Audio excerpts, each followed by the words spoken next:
কই দেখি। যমুনা না রে, গঙ্গা, এটা গঙ্গা।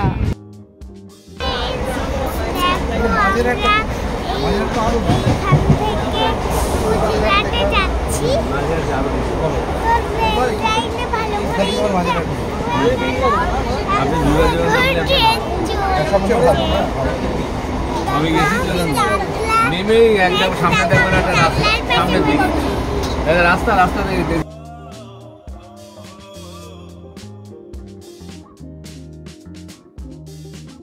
নমস্কার বন্ধুরা, অনেক জার্নি করার পর আমরা বদোদরা বা বরোদা প্ল্যাটফর্মে পৌঁছালাম। একটু হেঁটে সেখানেই একটা স্টেশনের পাশে হোটেল নিয়ে নিয়েছিলাম এক রাত্রের জন্য, এক রাত না 2 রাত্রের জন্য। আচ্ছা দেখো, আমরা তো খুব টায়ার্ড ছিলাম, আমরা ফ্রেশ হয়ে নেওয়ার জন্য ভাবনা চিন্তা করছিলাম, কিন্তু সেখানে আমার মেয়ে সমানে লাফালাফি করেই যাচ্ছে। 30 ঘন্টার জার্নি 36 ঘন্টা কমপ্লিট করার পরও এত লাফালাফি, বাবা বুঝি না। এরপর আমরা ফ্রেশ হলাম আর বেরিয়ে পড়লাম লাঞ্চ করার জন্য, তারপর ঘুরে বেড়ানোর জন্য। পৌঁছে গেলাম সেখানকার নামি একটা রেস্টুরেন্টে। অর্ডার করে দিলাম সেখানকার স্পেশাল গুজরাটি থালি। আর সে থালিতে যে কী কী ছিল আমি নাম বলতে পারবো না, প্রচুর আইটেম ছিল, কিন্তু দাম ছিল মাত্র 300 টাকা। আমি আছি, শেয়ার করে নেবো। আর ওখানকার স্টাফ যারা ছিল তারা ছিল বাঙালি। আমাদের দেখে তো ভীষণ খুশি হয়ে গেছিল, আর আমাকে সমানে বলে যাচ্ছে, বৌদি তুমি তো কিছুই খেলে না, আরও খাও। কিন্তু এত খাবার দেখে তো আমার মাথা ঠিক ছিল না, খাবো কিভাবে।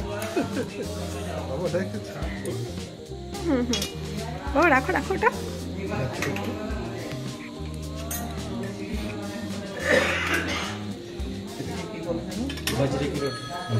খাওয়ার পর চুকিয়ে একটা লোকাল অটো ধরে আমরা চলে গিয়েছিলাম লক্ষ্মী বিলাস প্যালেসের উদ্দেশ্যে। এখানকার রাস্তাঘাট খুবই সুন্দর, রাস্তায় কোনো জ্যাম নেই, কোনো নোংরা নেই, খুব ভালো লাগছিল এখান দিয়ে যেতে। আর আশপাশটা খুব সুন্দর সাজানো গোছানো শহর, পার্ক প্রচুর রয়েছে, খুব সুন্দর সুন্দর পার্ক। আমরা এসে গেছি লক্ষ্মী বিলাস প্যালেসে, টিকিট কাটলাম সেটা সাপোর্টের জন্য। এবার ঢুকছি লক্ষ্মী বিলাস প্যালেসে। এখানে অডিওর মাধ্যমে সমস্ত কিছু আমাদেরকে গাইড করে দেবে, সেই জন্য প্রথমে আমাদের অডিও গাইডটা নিতে হবে। সেই জন্য আমরা কাউন্টারে গেলাম এবং ওখান থেকে অডিও গাইড নিয়ে আমরা চলা শুরু করলাম। দেখো, অসাধারণ সুন্দর একটা প্যালেস, এত সুন্দর। ফটোতে তো একরকম লাগছে, কিন্তু সামনে থেকে আরও সুন্দর দেখাচ্ছিল। আমি তো এখানে বেশ কিছু ফটো শ্যুট করে নিলাম, আর খুব সুন্দর হাওয়া হচ্ছিল এখানে।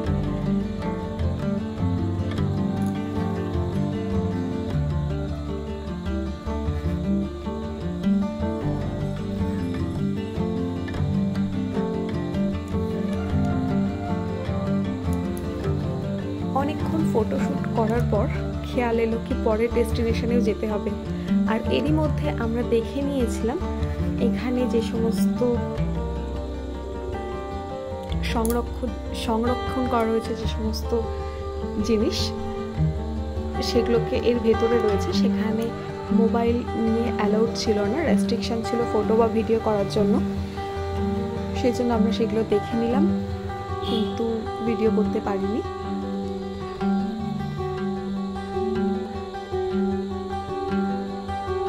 মিউজিয়ামটি ছিল অত্যন্ত সুন্দর, আর সেখানে প্রতিটি পরতে পরতে বিলাসিতা উপচে পড়ছিল, খুব ভালো লাগছিল দেখতে। কিন্তু এই দেখো, আমার মেয়ে হাঁটতে হাঁটতে টায়ার্ড হয়ে গেছে, সেই জন্য গার্ডের চেয়ারেই বসে পড়েছে। এবার একটা পালক নিয়ে স্ট্যাচু অফ লিবার্টি সেজে দাঁড়িয়ে পড়েছে। আর এই বনসাইগুলো দেখো, কত পুরানো গাছ। শেষমেশ আমরা এখান থেকে বের হব ভাবছিলাম, কিন্তু তাও বেরোতে ইচ্ছা করছিল না, এত সুন্দর সাজানো গোছানো না, কি বলবো। অগত্যা আমাদের বেরোতে হলো, না হলে নেক্সট ডেস্টিনেশন মিস হয়ে যাবে।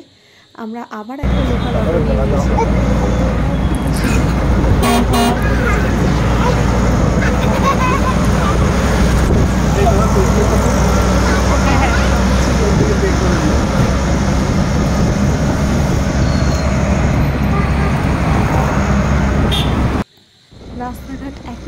সুন্দর। মানে প্রথম দিনেই আমি এখানকার রাস্তাঘাট, কোনো ট্রাফিক নেই, এগুলো দেখে আমি ইমপ্রেস হয়ে গেছি গুজরাটের ওপর। এই যে তারপর আমরা পার্কে পৌঁছালাম। পৌঁছে দেখো টায়ার দিয়ে খুব সুন্দরভাবে বিভিন্ন বসার জায়গাগুলোর, বিভিন্ন রাইডগুলোতে টায়ার ইউজ করেছে। তো সেইগুলোই দেখছিলাম। তার মধ্যে আমার নজর কাড়লো এই বোগেনভেলিয়া গাছটা, এত সুন্দর ফুল। পার্কটা খুব সুন্দরভাবে সাজানো গোছানো, ক্যারি করা বাগান রয়েছে। সেগুলো দেখতে দেখতে আমাদের চোখে পড়লো এই যে টয় ট্রেনটা। কিন্তু দুঃখের বিষয় এটা আমরা চড়তে পারলাম না, কারণ এটার টাইমিং আমাদের সঙ্গে অ্যাডজাস্ট হয়নি। কিন্তু দারুণ লাগছিল, এত লোক এতে বসে রয়েছে, খুব ভালো লাগছিল দেখতে।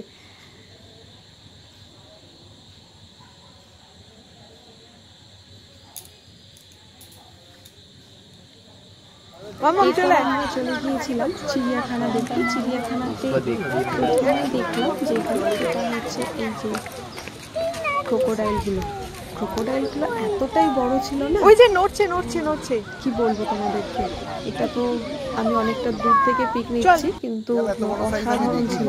আমি সুন্দরবনেও দেখোনি এত বড় সাইজ দেখো, ঘড়িয়াল, কারণ ক্রোকোডাইলের আমরা অনেকক্ষণ ধরে এই খাঁচার সামনে, ওই দেখো মাঝখানে একটা ছোট্ট, অনেকক্ষণ ধরে দেখলাম।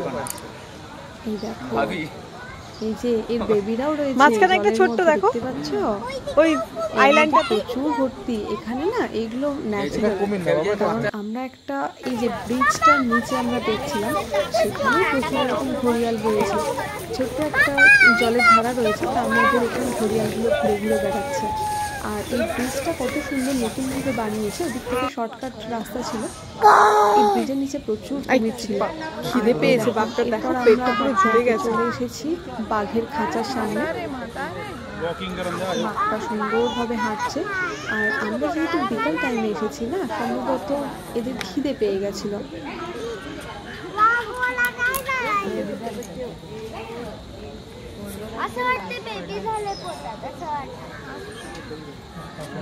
আর বাঘের খাঁচার সামনে প্রচুর লোক, তারা তো চেঁচামেচি করছে, সঙ্গে আমার মেয়েটাও শুরু করে দিয়েছিল।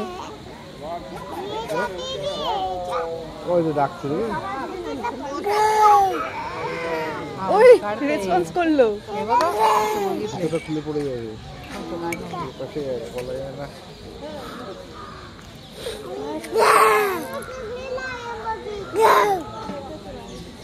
এরপর আবার আমরা ঘড়িয়াল দেখলাম কতগুলো।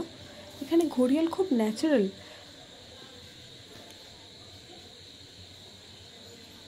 এর মধ্যেই আরও একটা পার্কের মতো সুন্দর জায়গা ছিল, সেখানটাতে আমরা গিয়েছিলাম। আর খুব সুন্দরভাবে চারদিকটা মেনটেন করা রয়েছে পার্কটাতে।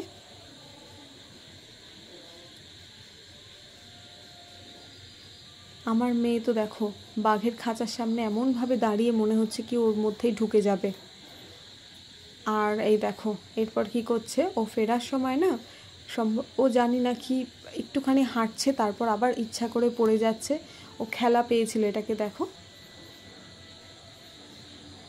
ওই যে আবার পড়লো।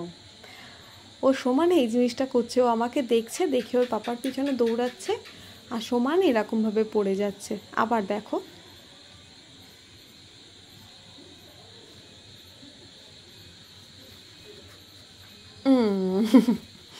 ও এটাকে খেলার মতো করে নিয়েছে এবং সমানে এই জিনিসটা করছিল।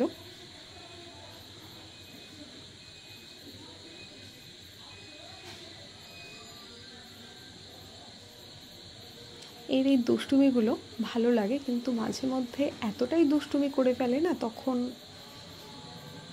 কষ্ট হয়।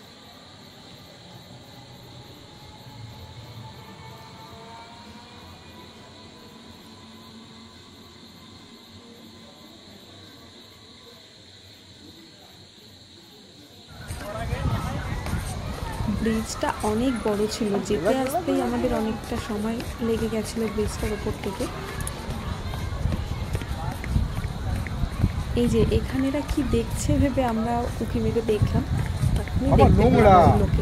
আমরা এখানে একসঙ্গে 8টা বা 9টা দেখেছিলাম, কিন্তু ফটো নিতেও ভয় লাগছিল কি বাই চান্স যদি আমাদের মোবাইলটা পড়ে যায় তখন কি হবে। দেখো কি ড্রেনেজ জল এই যে নাকি জলের ওই একটা মাঝখানে যেটা একটা রয়েছে না, জানি না ব্রিজ টাইপের কি, ওখানে ওগুলো ছিল। এরপর আমরা সিংহর সামনে চলে গেলাম, মানে সিংহর খাঁচার সামনে। সেখানে গিয়ে সিংহ মহাশয় তো, সিংহ না এটা সিংহী ছিল,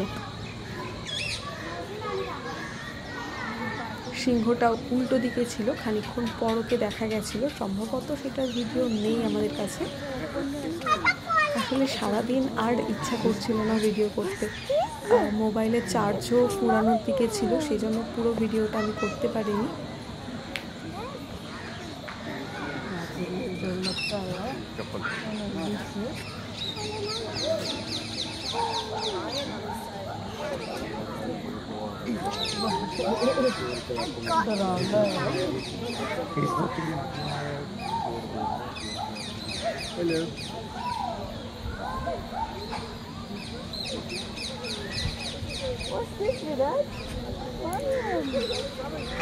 এরপর আমরা হাঁটতে হাঁটতে পৌঁছে গিয়েছিলাম এই যে হিপ্পোপটেমাসের খাঁচার সামনে।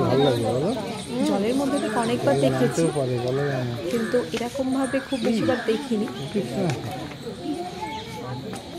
তোমরা কি এভাবে দেখেছো? দেখলে অবশ্যই কমেন্টে জানিও। আর এটার সাইজটা অতটা বড় ছিল না, এর থেকেও বড় সাইজের হিপ্পো আমি দেখেছি। আচ্ছা, এরপর আমরা পৌঁছে গিয়েছিলাম দ্য গ্রেট ফান ক্যাফেটেরিয়াতে।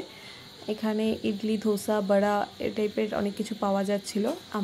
আমরা দুপুরবেলা এত কিছু খেয়ে নিয়েছিলাম, তো আমরা একটু ড্রিঙ্কস খেয়েছিলাম আর সামান্য কিছু আইসক্রিম এই টাইপের কিছু খেয়ে এটা ক্লোজ করেছিলাম এখানে খাওয়া দাওয়াটা, কারণ আমাদের আবার রাত্রেবেলা ওই হোটেলটায় খেতে হবে সেই ভেবে। ওখানকার রান্নাগুলো যা টেস্টি ছিল না, কি বলবো। আর এখানে সারাটা দিন এইভাবে কাটানোর পর আমরা পৌঁছে গিয়েছিলাম হোটেলে, কারণ পরের দিন খুব ভোরবেলা আমাদের দেখা হবে। পরের ভিডিও একতা নাগারে একদিনে।